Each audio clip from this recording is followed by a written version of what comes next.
Ed Roberts was a champion of civil rights, though he may likely be one of the many in this course that you have never previously learned about. Consider why that is. Ed's era of advocacy, of fighting for disability justice, spanned 30 years, from the 1960s until his death in 1995. Ed Roberts was from California, from the San Francisco Bay Area. He contracted polio in 1953 when he was 14 years old. As a result, Ed lost mobility in his limbs, except for some movement in one hand. He became a motorized wheelchair user and was dependent on an iron lung for breathing. Yet, Ed continued his high school studies. He was able to use a telephone to listen to and attend classes remotely. This is long before Zoom and the internet and the world in which we live today. But again, think about the important role of technology as a tool for providing access and its utility and the expanding role of technology in all of our lives, and in particular here for people with disability. Through this, Ed was able to complete the academic work in high school, but the principal refused to let him graduate because he did not complete his gym requirement. But Ed did not give up, and he had the support of his family. And ultimately, the school relented and allowed Ed Roberts to graduate high school in 1959. He then attended community college in San Mateo, completing his associate's degree in 1962, and applied to the University of California, Berkeley, for his BA. Unfortunately, the California Department of Rehabilitation refused to grant him financial aid because it deemed him unemployable. And so such aid would be wasted, it argued. And UC Berkeley did not want to allow him to attend because of his disability. Ed Roberts had to fight the state of California and the University of California for access to an education. And note that this was all before there was any U.S. legislation to protect people with disabilities from such overt discrimination. But he pressed on. His persistence prevailed, and UC Berkeley allowed him to enroll. But instead of a dorm, Ed Roberts had to stay at the university hospital, where his iron lung was kept. Yet, Ed's arrival at Berkeley drew other students with disabilities who began to see that a UC education was now more possible. That it was not a question ever of their academic ability. It was only a matter of the environmental and social norms that actively discouraged and even prohibited them from coming.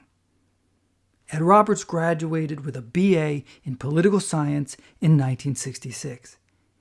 And then he began graduate work at UC Berkeley for his PhD, completing everything but the dissertation because he was lured away into full-time advocacy for disability justice. Ed became the leader of student groups advocating for equal treatment and equal access. And thanks to a federal grant, he created the Physically Disabled Students Program at UC Berkeley, the first student program led by people with disabilities for people with disability at UC Berkeley. In 1971, Ed and other advocates created an organization that aimed to reach beyond the student community. And this was the Center for Independent Living in Berkeley. And it provided support to help people with disabilities to live independently. It was an organization led by people with disabilities, serving people with disabilities.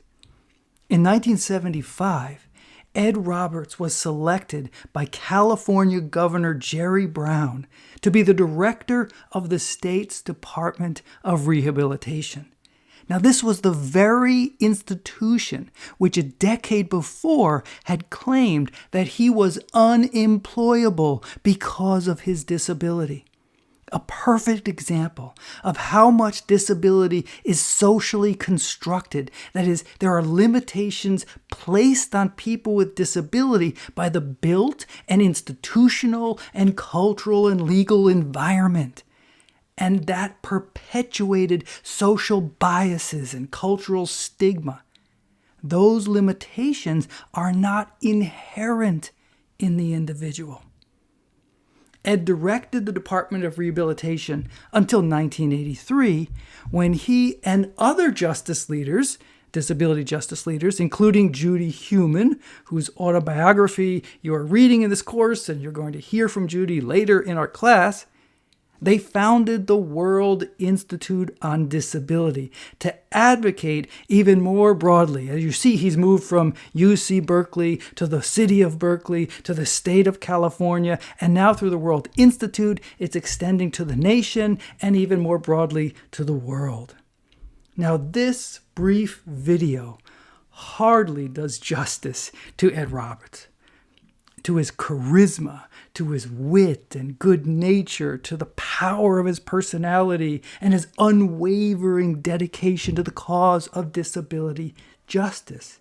I mean, he truly was a change maker.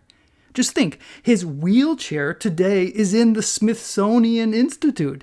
His name inspires us to the possibility of making change for the betterment of our community, our nation, and our world, to recognize the dignity of all people.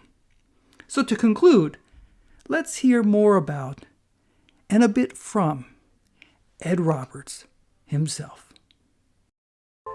All of us in the family at one time got something that made us a little sick, but not the way it hit Ed. Ed was just 14 and just taken a spurt of growth. He just shot up. But there it was, polio. They took him off to the hospital and he walked in, and 3 days later he was in an iron lung. And he did survive the horrendous fever that goes with it. We stayed with him until early morning, and I heard his voice coming down the hall. "Why are my parents still here?" he was saying. I thought, well, he seems to have his brain intact. The doctor said, well, maybe you should hope he dies. Because if he lives, he'll be back to normal vegetable for the rest of his life. Now, I don't know how many of you had that happen, but I'm proud as hell to be here with iron sugar. In 1963, at the age of 24, Ed Roberts became the first severely disabled student to attend the University of California, Berkeley, and helped to create the Physically Disabled Students Program. There are very few people, even with the most severe disabilities, who can't take control of their own life. The problem is that people around us don't expect us to. The most important part of that is working with other people, moving away from your own problems to help somebody else. And that liberated me. When I realized I could help others, it made me a lot freer to help myself. After graduating, Ed joined the Berkeley CIL and became its executive director in 1974, turning the organization into a model for a new kind of disability advocacy.